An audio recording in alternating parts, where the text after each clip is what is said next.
Bonjour Georges Déthié-Diop. Bonjour Binta Diallo. Enrichissement illicite présumé, le parquet spécial et la commission d'instruction de la CREI passent sur la même longueur d'onde sur le cas Aïda Diong. Fortune diverse pour Aïda Diong, l'ex-sénatrice libérale échappant mandat de dépôt et fait l'objet de l'ouverture d'une information judiciaire.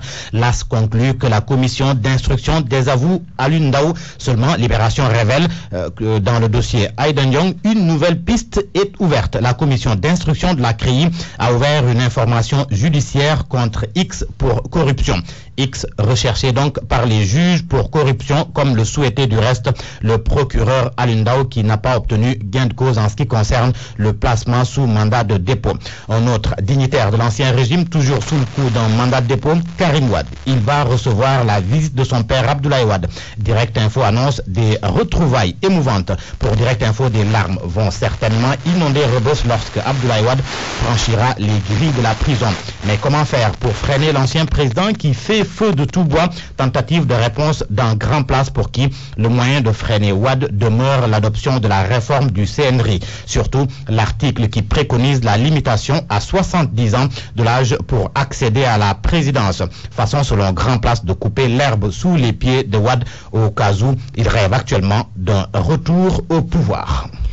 Le pouvoir local, la presse du jour en parle. Plus clairement, les locales du 29 juin prochain, l'Observateur fait des révélations sur les investitures et parle de bizarreries des locales. Entre autres, 261 listes déposées dans les 21 communes des départements de Pikine et Guédiawaye. Le PDS et l'APR qui se liguent contre Aïssata Tall Sall Podor. À Touba, la liste du Khalif qui ne respecte pas la parité dans la banlieue. 3 listes de l'APR frappées de forclusion. La coalition Benno Bokk Yakaar a été forclose à Ogo du fait de son mandataire qui a été kidnappé. Le quotidien s'intéresse au sujet. Mon confrère s'intéresse aussi aux coalitions contre nature. Le faux jeu national, indique le quotidien, convaincu que l'on va assister à une élection trompe-l'œil, car les alliances contre nature brouillent le jeu et l'enjeu national.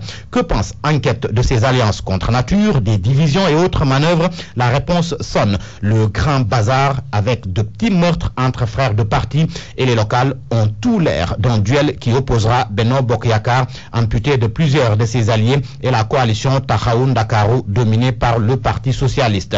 Et le parti du président Macky Sall. Walfadjri décortique les conséquences des investitures ratées et titre l'APR en 1000 morceaux.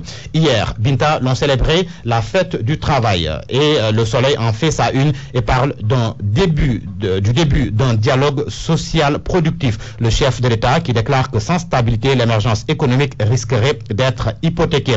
Même sujet à la une de Sud Quotidien qui parle d'un dialogue de lourd. Selon mon confrère, dans un contexte de pacte de stabilité sociale, gouvernement et mouvement syndical ont chacun pour sa part donné des gages de bonne volonté dans la promotion d'un dialogue social apaisé. Le Populaire relaie également les propos de Macky Sall. Hier, lors de la réception des cahiers de doléances, selon le Populaire, Macky Sall lance des pics à Wade sans le nommer, parce que tout simplement, Macky a déclaré que le travail s'accommode mal de la palabre incessante.